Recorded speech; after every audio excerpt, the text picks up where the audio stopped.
నమస్కారం. దూరదర్శన్ వార్తలకు స్వాగతం. నేను మీ సరిత. ముందుగా ఈనాటి వార్తలోని ముఖ్యాంశాలు.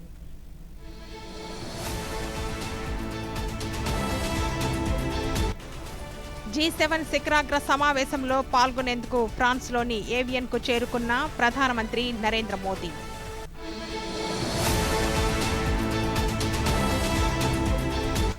విజయవాడలో పర్యటిస్తున్న కేంద్ర మంత్రి ప్రహ్లాద్ జోషి ఆంధ్రప్రదేశ్ అభివృద్ధికి కేంద్రం నిరంతర సహకారం అందిస్తుందని వెల్లడి.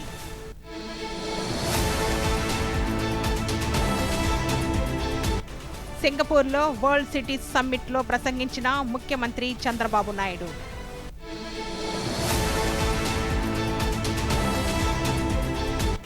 దగ్గుమందు కొనుగోలుపై కేంద్ర ఆరోగ్య శాఖ కీలక నిర్ణయం. ఇకపై ప్రిస్క్రిప్షన్ ఉంటేనే విక్రయాలు జరపాలని ఆదేశం.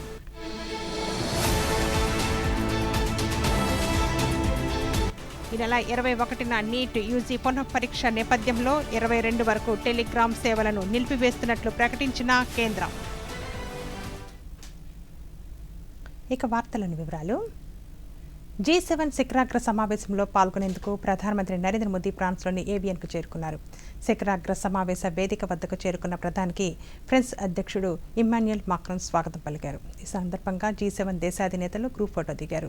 కొత్త భాగస్వామ్యాలను ఏర్పరచుకోవడం, అంతర్జాతీయ సంఘీభావాన్ని పునరుద్ధరించడమే ఇతివృత్తంతో కూడిన ఉన్నత స్థాయి సమావేశంలో ప్రధాని పాల్గొన్నారు. G7 శిఖరాగ్ర సమావేశంలో ప్రధాని మోదీ వరుసగా 7వసారి పాల్గొనగా ఈ వేదికపై భారతదేశం 13వసారి పాల్గొంటోంది.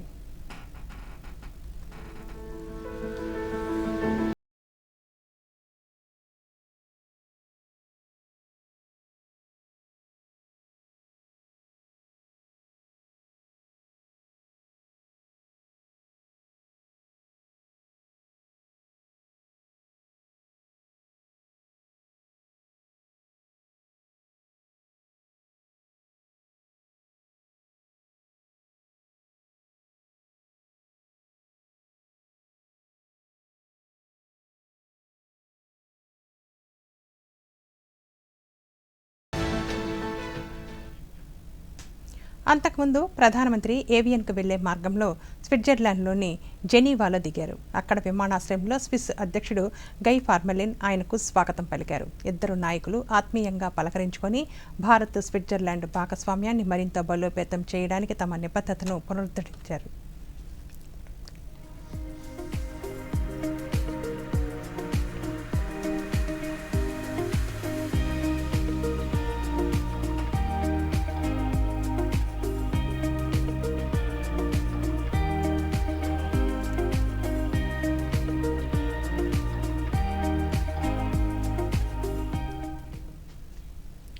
విజయవాడ పర్యటనలో భాగంగా కేంద్ర వినియోగదారుల వ్యవహారాల శాఖ మంత్రి ప్రహ్లాద్ జోషి రొటారియన్స్ విశిష్ట వ్యక్తుల సమావేశంలో పాల్గొన్నారు. ఈ సందర్భంగా కేంద్ర మంత్రి మాట్లాడుతూ 12 ఏళ్ల నరేంద్ర మోదీ పాలనలో దేశం అభివృద్ధి పథంలో పయనిస్తోందన్నారు. నిరంతరం శ్రమతో ప్రధానమంత్రి దేశాభివృద్ధికై తనదైన పాత్ర పోషించినట్లు తెలిపారు. ప్రజా ప్రయోజనకర పథకాలతో సుస్థిరమైన ప్రభుత్వం కొనసాగుతున్నట్లు మంత్రి పేర్కొన్నారు. Prime Minister Shri Narendra Modi, he never lost any election in his life, whether he was in Gujarat, where it was in as a Prime Minister. He won in 2019, 2024. So there is a first basic thing is, from policy paralysis to a decisive government has come, Mr. Satyanarayana. A decisive government has come. There is no question of. तो कई लोग ये भी बोलते हैं not taking a decision is also a decision. No, we should not. We never missed any opportunity to take risk and we took the decision. So what I can say, what Modi has done, only 12 years is the achievement. Along with 12 years, there is a first stability there in India. There is a stable government. And there is also a able government. Singapore పర్యటనలో భాగంగా ముఖ్యమంత్రి నారా చంద్రబాబు నాయుడు ఈరోజు world cities సమ్మిట్లో పాల్గొన్నారు. Leadership plenary 2లో can smart cities love humans అనే అంశంపై ప్రసంగించారు. అమరావతిని గ్రీన్ఫీల్డ్ సిటీగా నిర్మిస్తున్నామని, అంతర్జాతీయ మౌలిక వసతులతో అవకాశాల వేదికగా అమరావతిని తీర్చిదిద్దుతున్నామన్నారు. కృష్ణానది ఇన్నర్, ఔటర్ రింగ్ రోడ్లు, ఐకానిక్ బ్రిడ్జిలతో అద్భుతంగా అమరావతి రూపుదిద్దుకుంటోందని పేర్కొన్నారు. అమరావతిని నాలెడ్జ్ సిటీగా చేస్తున్నామని, జాతీయ, అంతర్జాతీయ విద్యా సంస్థలు తీసుకువస్తున్నామని తెలిపారు. God has given me to build one more city. That is where I am building Amravati today. If you see here, a tale of Amravati, India's largest greenfield smart city. Details are available. These are all, if you see this building, all administrative buildings are iconic buildings. It is a unique buildings we are building. Total greenery, all these things. If you see here, రాష్ట్రాభివృద్ధికి కేంద్ర ప్రభుత్వం అన్ని విధాలుగా సహకరిస్తోందని కేంద్ర వినియోగదారుల వ్యవహారాలు శాఖ మంత్రి ప్రహ్లాద్ జోషి తెలిపారు. విజయవాడ పర్యటనలో భాగంగా కేంద్ర మంత్రి ఈరోజు నగర ట్రాఫిక్ సమస్యల పరిష్కారానికి సుమారు 2,700 కోట్ల రూపాయల వ్యయంతో నిర్మిస్తున్న పశ్చిమ బైపాస్ రహదారి పనులను పరిశీలించి అధికారులతో సమీక్షా సమావేశం నిర్వహించారు. ఈ సందర్భంగా మంత్రి మాట్లాడుతూ అమరావతి అభివృద్ధి కోసం కేంద్ర ప్రభుత్వం 15,000 కోట్ల రూపాయలు మంజూరు చేసిందని, హడ్కో ద్వారా మరో 11,000 కోట్ల రూపాయల ఆర్థిక సాయం అందించామని పేర్కొన్నారు. రాజధాని అమరావతికి రోడ్డు, రైల్వే కనెక్టివిటీ పెంచుతున్నామని వెల్లడించారు.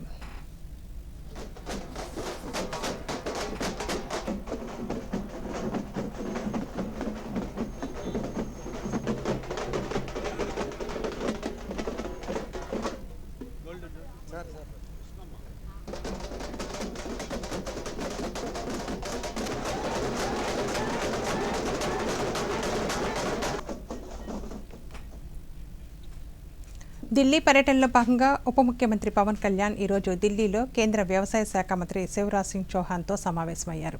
ఈ సందర్భంగా రాష్ట్రానికి సంబంధించిన పలు అభివృద్ధి కార్యక్రమాలపై చర్చించారు. అనంతరం ఉప ముఖ్యమంత్రి మాట్లాడుతూ బీబీజీ రామ్జీకి సంబంధించిన గెజిట్ నోటిఫికేషన్ను జారీ చేసిన మొట్టమొదటి అతిపెద్ద రాష్ట్రంగా ఆంధ్రప్రదేశ్ నిలిచిందన్నారు. ఈ నేపథ్యంలో అనంతపురంలో బీబీజీ రామ్జీని ప్రారంభించాలని కేంద్ర మంత్రిని కోరినట్లు తెలిపారు.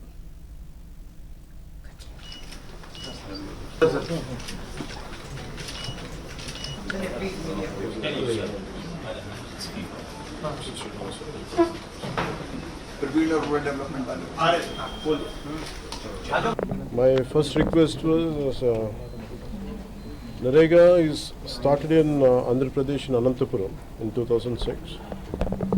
So VBG Ramji is the new program which replaced Narega.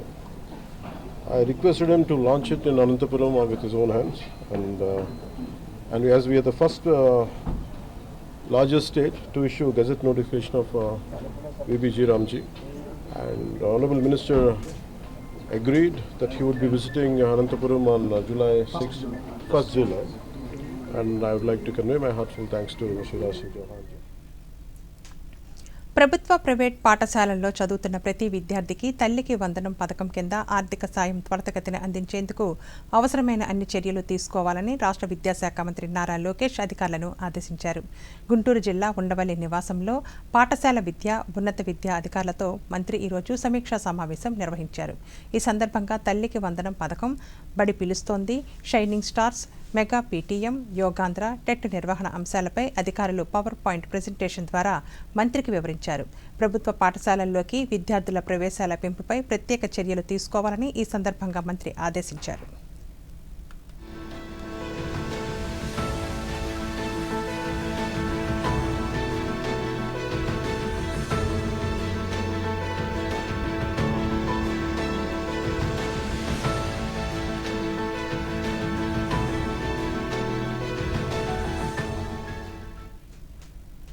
Corporate పాఠశాలలకు దీటుగా ప్రభుత్వ పాఠశాలల్లో నాణ్యమైన విద్యను అందించేందుకు రాష్ట్ర ప్రభుత్వం విశేష కృషి చేస్తోందని రాష్ట్ర శాసనసభ ఉపసభాపతి కె రఘురామకృష్ణరాజు అన్నారు. పశ్చిమ గోదావరి జిల్లా పాలకోడేరు, బిన్సా కోడేరు, శృంగవృక్షం, ముగ్గోలు జిల్లా పరిషత్ ఉన్నత పాఠశాలల్లో కంప్యూటర్ ల్యాబ్స్ను ఈరోజు ఆయన ప్రారంభించారు. ఈ సందర్భంగా ఉపసభాపతి మాట్లాడుతూ ప్రభుత్వ నిధుల కోసం ఎదురు చూడకుండా దాతల సహకారంతో రాబోయే వారం రోజుల్లో నియోజకవర్గంలోని అన్ని జిల్లా పరిషత్ ఉన్నత పాఠశాలల్లో కంప్యూటర్ తరగతులను ప్రారంభిస్తామని తెలిపారు.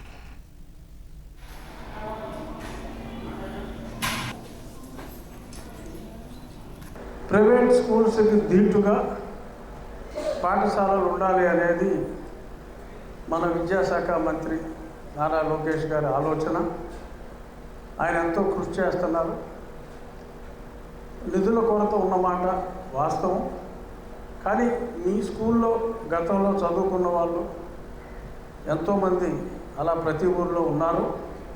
వాళ్ళందరి సహకారంతో రాబోయే 1-2 సంవత్సరాల్లో ప్రైవేట్ పాఠశాలల్లో ఎంత చక్కటి బోధన ఉంటుందో అంతకు మించిన వాతావరణంలో అంతకు మించి మంచి ఎడ్యుకేషన్ ఇవ్వటానికి పునాదులు ఇప్పుడు ఈ ప్రభుత్వంలో పడుతున్నాయి. రాష్ట్ర ప్రజలకు ఒక భరోసాతో కూడిన పరిపాలనను ప్రభుత్వం అందిస్తోందని రాష్ట్ర హోంశాఖ మంత్రి వంగలపూడి అనిత పేర్కొన్నారు.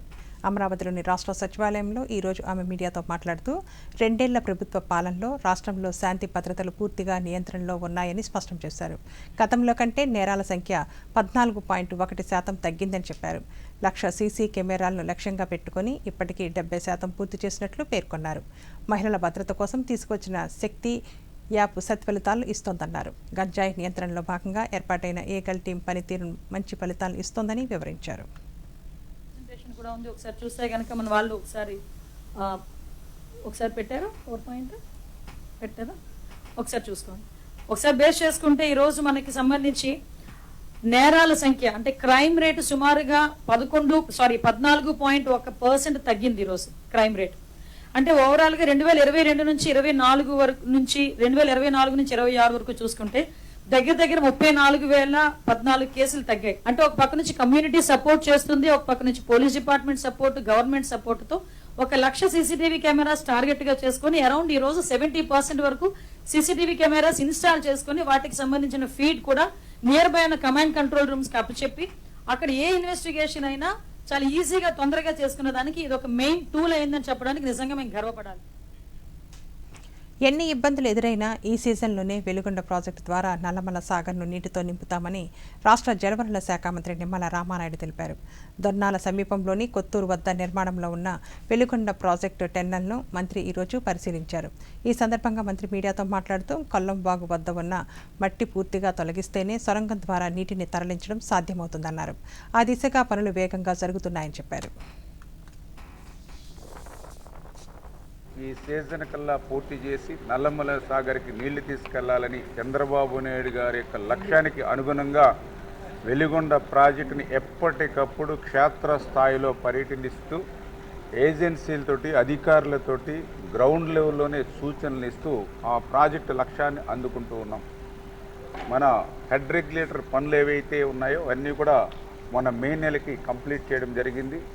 ఆ హెడ్ రెగ్యులేటర్కి సంబంధించినటువంటి ఏదైతే కృష్ణా నది నుంచి కొల్లం వాగు ద్వారా పెర్ డే 1 TMC నీళ్ళు ఏవైతే మన టన్నెల్స్కి రావాలో అక్కడ 1,80,000 క్యూబిక్ మీటర్ల మట్టి అక్కడ అడ్డుగా ఉన్నటువంటి స్థితిలో దాన్ని ఇప్పటికీ 50,000 క్యూబిక్ మీటర్లు తొలగించడం జరిగింది.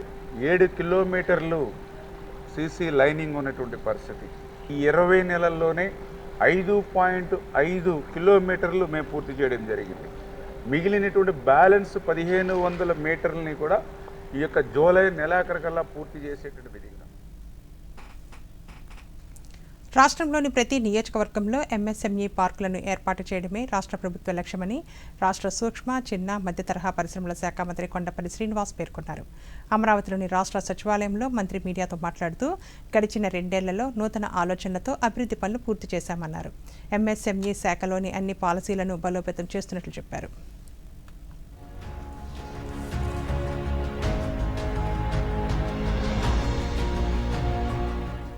ఎటువంటి ప్రతిపాదనలతో రాష్ట్రంలో ప్రతి కుటుంబానికి ఆదాయం పెంచే వనరులు ఏంటి, ఎలా చేస్తే బాగుంటుందనేది ఒక కొత్త ఒరవడితో ఈ మినిస్ట్రీ ఫామ్ చేయడం జరిగింది. MSME, SERP and NRI relations, 1 family 1 entrepreneur అనే కొత్త విధానం తీసుకురావడం జరిగింది. ప్రతి కుటుంబంలో కూడా ఆర్థిక అభివృద్ధి కలవర్చాలి.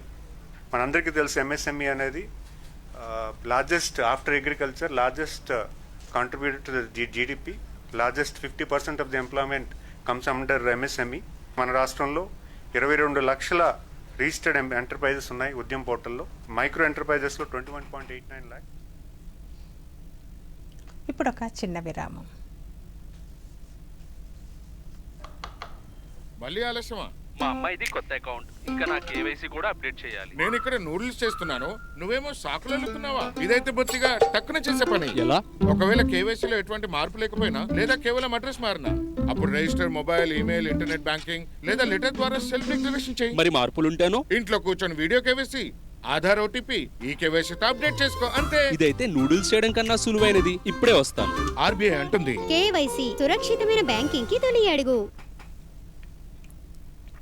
తిరిగి వార్తలకి స్వాగతం. రాష్ట్ర ప్రభుత్వంపై ప్రజలు పెట్టుకున్న నమ్మకాన్ని నిజం చేస్తూ ముందుకు వెళుతున్నామని రాష్ట్ర పౌర సరఫరాల శాఖ మంత్రి నాదెండ్ల మనోహర్ అన్నారు. ఏలూరు ఇండోర్ స్టేడియంలో నిర్వహించిన 2 ఏళ్ల నమ్మకం, అభివృద్ధి, సంక్షేమం కార్యక్రమంలో మంత్రి మాట్లాడుతూ రాబోయే రోజుల్లో ప్రభుత్వం మరింత సుపరిపాలన అందిస్తుందని స్పష్టం చేశారు.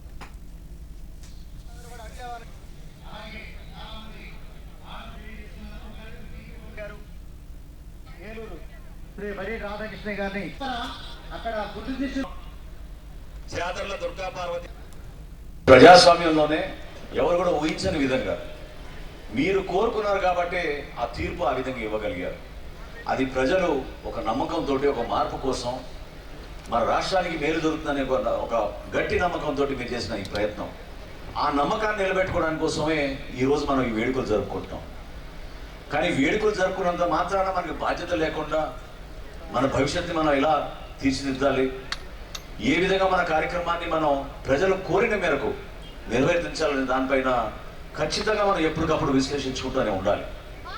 మనం దూరదృష్టితో మాట్లాడాల్సింది మన ప్రజలకి మనం ఏం చేయగలుగుతాం, మన ప్రాంతాన్ని మనం ఏ విధంగా అభివృద్ధి చేయగలం, మన రాష్ట్రానికి ఏ విధంగా మేలు జరగలుగుతుంది, దానివల్లే మనం మన రాష్ట్రానికి, మన ప్రజలకి అంతిమంగా మేలు చేయగలుగుతాం.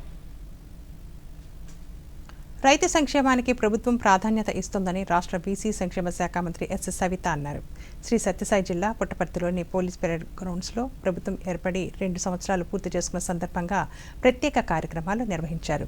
ఈ కార్యక్రమాల్లో మంత్రి సవితతో పాటు రాష్ట్ర వైద్య ఆరోగ్య శాఖ మంత్రి సత్యకుమార్ యాదవ్, హిందూపురం పార్లమెంటు సభ్యుడు బీకే పార్థసారథి, ఇతర శాసనసభ్యులు, ప్రభుత్వ అధికారులు పాల్గొన్నారు. ఈ సందర్భంగా మంత్రి మాట్లాడుతూ రైతులకు నాణ్యమైన విత్తనాలు, ఎరువులు అందించడమే ప్రభుత్వ లక్ష్యమన్నారు. వర్షాకాలం ప్రారంభమైన నేపథ్యంలో రైతులకు ఎటువంటి ఇబ్బందులు తలెత్తకుండా నాణ్యమైన విత్తనాలు, ఎరువులు అందించాలని అధికారులను ఆదేశించినట్లు చెప్పారు.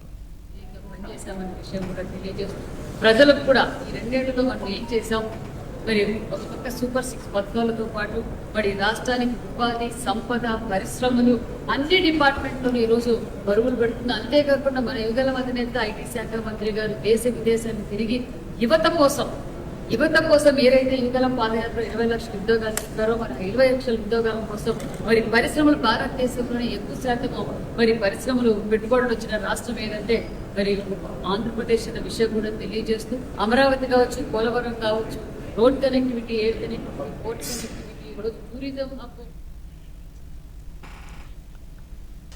అనంతపురం జిల్లాలో నగర వనాలను అభివృద్ధి చేస్తామని జిల్లా కలెక్టర్ ఓ ఆనంద్ తెలిపారు. ఈరోజు అనంతపురం జిల్లా కళ్యాణదుర్గంలో నిర్మిస్తున్న నగర వనాన్ని స్థానిక శాసనసభ్యులు అమిలినేని సురేంద్రబాబుతో కలిసి ఆయన పరిశీలించారు. ఈ సందర్భంగా కలెక్టర్ మాట్లాడుతూ రాబోయే కాలంలో పర్యావరణ పరిరక్షణకై నగర వనాల ఏర్పాటుకు కృషి చేస్తామన్నారు. విబిజీ రామ్జీ పథకం కింద పర్యావరణ పరిరక్షణ కార్యక్రమాలు చేపడతామన్నారు.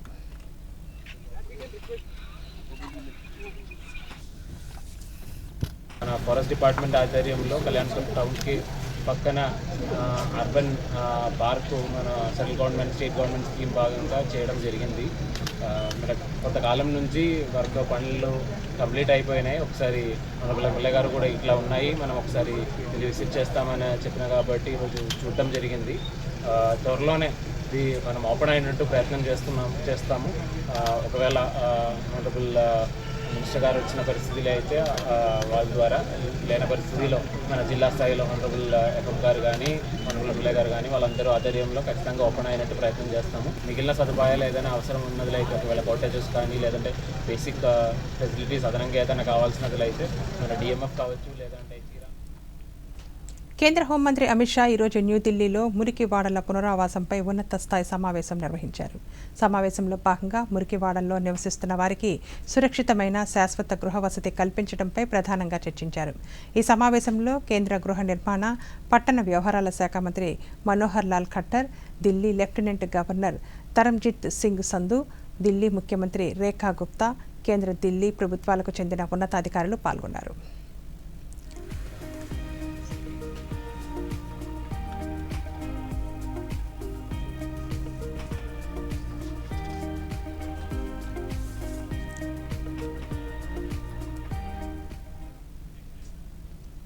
పర్యావరణ పరిరక్షణ భారతదేశ జీవన విధానంలో అంతర్భాగంగా ఉందని కేంద్ర వాణిజ్య పరిశ్రమల శాఖ మంత్రి పీయూష్ గోయల్ అన్నారు. ఫ్రాన్స్లోని నీస్లో జరుగుతున్న భారత్ ఇన్నోవేట్స్ 2026 ముగింపు కార్యక్రమంలో ఆయన మాట్లాడుతూ ప్రకృతి పట్ల భారతదేశం చిత్తశుద్ధితో వ్యవహరిస్తోందన్నారు. పటిష్టమైన ఆవిష్కరణలు పర్యావరణ వ్యవస్థను పెంపొందించడానికి దోహదపడతాయన్నారు. విద్యా, పారిశ్రామిక రంగాల మధ్య సహకారంతో పాటు కార్పొరేట్ల నుండి మద్దతు అవసరమని తెలిపారు. పౌరులందరికీ మెరుగైన భవిష్యత్తును అందిస్తూ ఆవిష్కరణలో ప్రపంచానికి నాయకత్వం వహించాలని భారతదేశం లక్ష్యంగా పెట్టుకున్నట్లు మంత్రి పేర్కొన్నారు. The business of oil and gas is going to get hurt as the years progress and fossil fuels become difficult to market or find replacement. Quickly set up SABIC, and you can do more research on that, SABIC, that they wanted to see alternate uses of oil and gas products. Bharat in the coming years, and I am very confident that your innovation, your partnership with the rest of the world, and India today is looked upon as a trusted partner. Indians are known not to steal anybody's technology.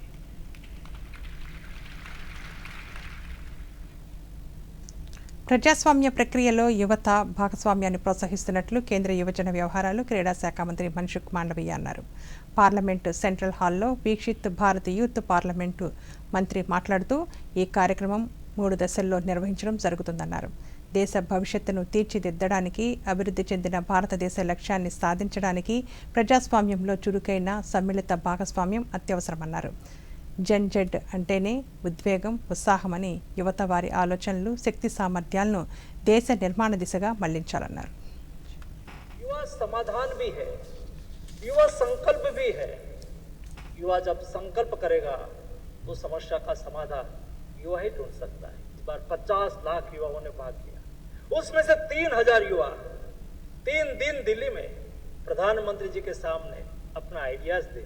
हम युवा चाहते और मुझे इतना गौरव होता था जब युवा अपना प्रेजेंटेशन प्रधानमंत्री जी के सामने देते. हम युवा विकसित भारत के लिए हमारा ये आइडियाज है. कैरेक्टर बिल्डिंग ये है, जैन जी से देश की अपेक्षा है. जैन जी में जज्बा. రాష్ట్ర ప్రభుత్వం రైతుల సంక్షేమాన్ని విస్మరించిందని మాజీ ముఖ్యమంత్రి వైఎస్ జగన్మోహన్ రెడ్డి పేర్కొన్నారు. గుంటూరు జిల్లా తాడేపల్లిలోని పార్టీ కేంద్ర కార్యాలయంలో ఈరోజు నిర్వహించిన ఆక్వా రైతులు, ప్రాన్ ఫెడరేషన్ ప్రతినిధుల సమావేశంలో వైఎస్ జగన్మోహన్ మాట్లాడుతూ రాష్ట్రంలో రైతుల అనేక సమస్యలను ఎదుర్కొంటున్నారని తెలిపారు. వైఎస్ఆర్సీపీ రైతులకు అండగా ఉంటుందని పేర్కొన్నారు.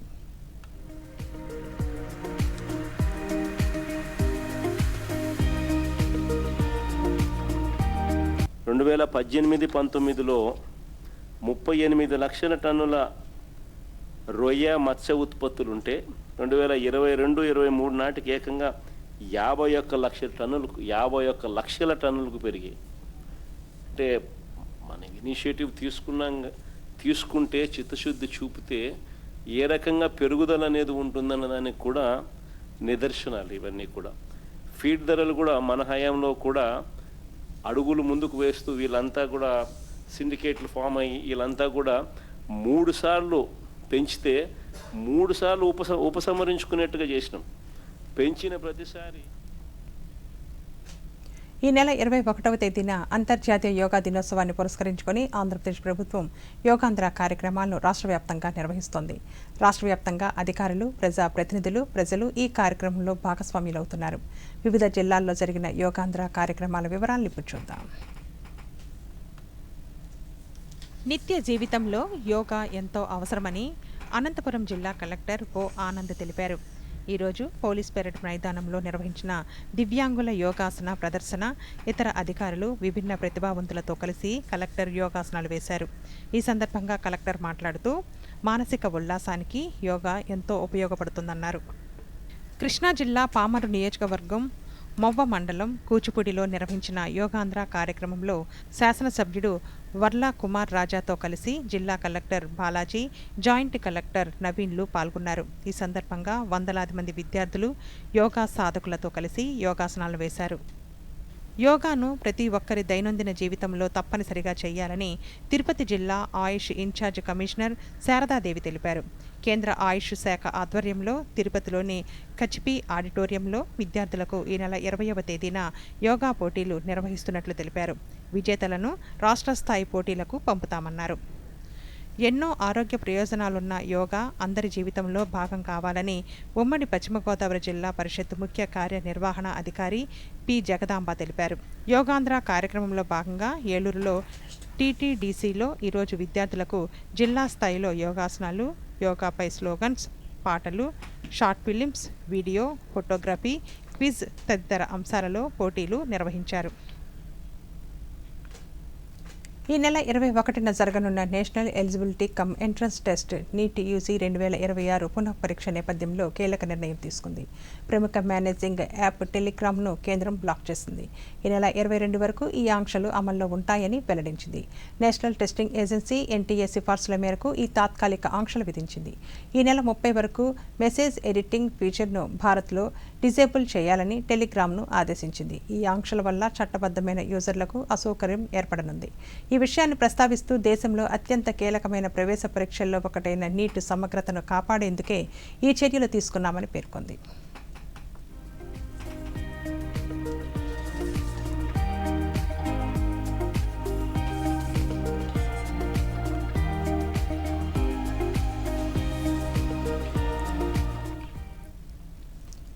చిన్న గ్రామాల్లో దగ్గు సిరపుల అమ్మకానికి ఇచ్చిన మినహాయింపును ఉపసంహరించుకుంటున్నట్లు కేంద్ర ప్రభుత్వం ప్రకటించింది. ఈ మేరకు 1945 ఔషధ నిబంధనలకు ఒక సవరణను నోటిఫై చేసింది.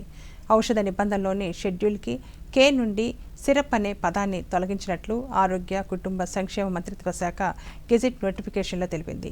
సిరప్ అనే పదాన్ని తొలగించడంతో దగ్గు సిరపులకు ఈ మినహాయింపు ఇకపై అందుబాటులో ఉండదని పేర్కొంది. తత్ఫలితంగా నిబంధనలకు అనుగుణంగా చిన్న గ్రామాలలో దగ్గు సిరపుల అమ్మకం, పంపిణీకి ఇకపై లైసెన్సులు పొందిన ఫార్మసీల ద్వారా మాత్రమే జరగాల్సి ఉంటుంది. ఈ చర్య దగ్గుమందుల బాధ్యతాయుతమైన పంపిణీ, అమ్మకాలను ప్రోత్సహించడంతో పాటు దేశవ్యాప్తంగా నియంత్రణ ప్రమాణాలను మరింతగా పాటించేలా చూస్తుందని భావిస్తున్నట్లు మంత్రిత్వ శాఖ పేర్కొంది.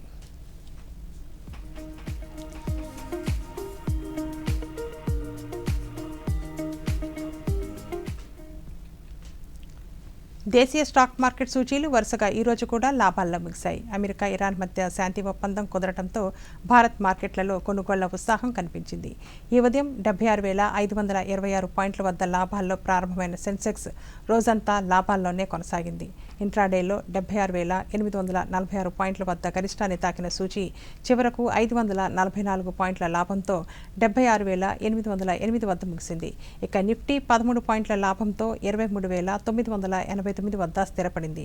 డాలర్తో రూపాయి మారకం విలువ ₹94.55 వద్ద స్థిరపడింది.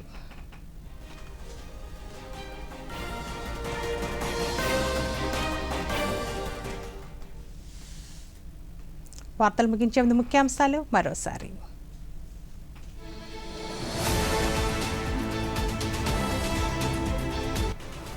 G7 శిఖరాగ్ర సమావేశంలో పాల్గొనేందుకు ఫ్రాన్స్లోని ఏవియన్కు చేరుకున్న ప్రధానమంత్రి నరేంద్ర మోదీ.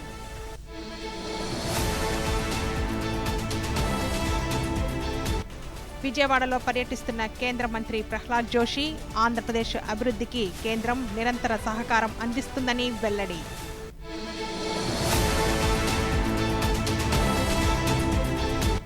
సింగపూర్లో వరల్డ్ సిటీస్ సమ్మిట్లో ప్రసంగించిన ముఖ్యమంత్రి చంద్రబాబు నాయుడు.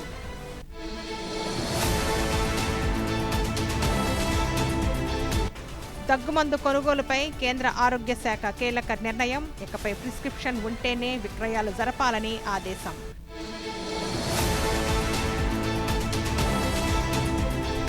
ఈ నెల 21న నీట్ యూజీ పునఃపరీక్ష నేపథ్యంలో 22 వరకు టెలిగ్రామ్ సేవలను నిలిపివేస్తున్నట్లు ప్రకటించిన కేంద్రం. ఈ వార్తలు ఇంతటితో సమాప్తం. నమస్కారం.